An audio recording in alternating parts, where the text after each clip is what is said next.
waɗanda wannan gyara ko sauyi ya shafa sun haɗar da sakataren gwamnatin jihar Kano Alhaji Abdullahi Baffa Bichi da shugaban ma'aikatan fadar gwamnatin Kano Alhaji Shehu Wada Sagagi da kuma kwamishinoni 5 waɗanda suka haɗa da kwamishinan kuɗi da na ayyuka na musamman da na al'adu da yawon buɗe idanu da na ma'aikatar yada labarai da harkokin cikin gida da kuma kwamishinan raya karkara da ci gaban al'umma.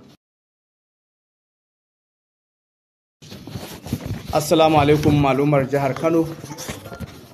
A madadin mai girma gwamnan jihar Kano Alhaji Abba Kabir Yusuf, ni Sanusi Bature Dawakin Tofa mai magana da yawunsa nake amfani da wannan dama domin sanar da yin gyara ko sauye-sauye a majalisar zartarwa ta jihar Kano karkashin jagorancin mai girma gwamna.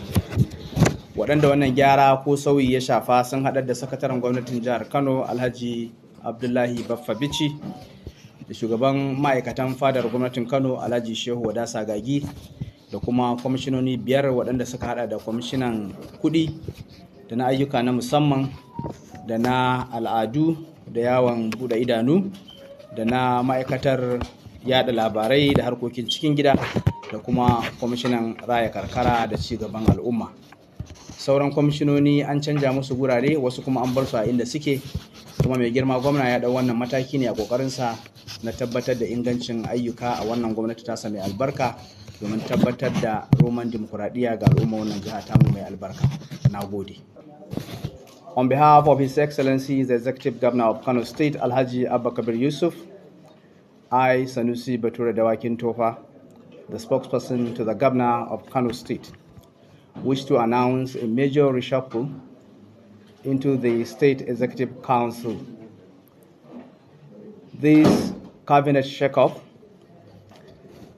affected the Secretary to the State Government, Dr. Abdullahi Baffa Bichi, and the Chief of Staff, Alhaji Shehu Wada Sagagi, and 5 other commissioners, which include the Commissioner of Finance, the Commissioner of Special Duties, the Commissioner of Culture and Tourism, the Commissioner of Information and Internal Affairs, and the Commissioner for Rural and Community Development.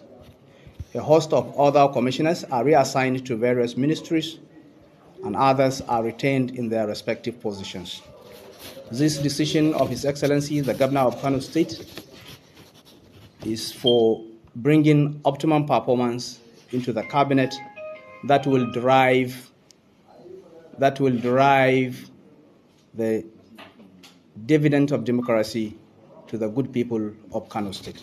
Thank you very much. Assalamu alaikum malumar jihar Kano.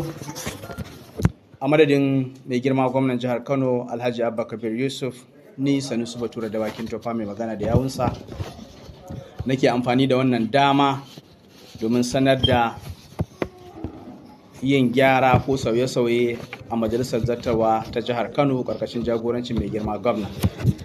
Waɗanda wannan gyara ko sauyi ya shafa sun haɗar da sakataren gwamnatin jihar Kano Alhaji Abdullahi Baffa Bichi da shugaban ma'aikatan fadar gwamnatin Kano Alhaji Shehu Wada Sagagi da kuma kwamishinoni 5 waɗanda suka haɗa da kwamishinan kuɗi da na ayyuka na musamman da na al'adu da yawon buɗe idanu da na ma'aikatar yada labarai da harkokin cikin gida da kuma kwamishinan raya karkara da ci gaban al'umma. Sauran kwamishinoni an canja musu gurare, wasu kuma an bar su a inda suke, kuma mai girma gwamna ya ɗau wannan mataki ne a ƙoƙarinsa na tabbatar da ingancin ayyuka a wannan gwamnati tasa mai albarka domin tabbatar da roman dimokuraɗiyya ga al'umma wannan jiha tamu mai albarka. Na gode.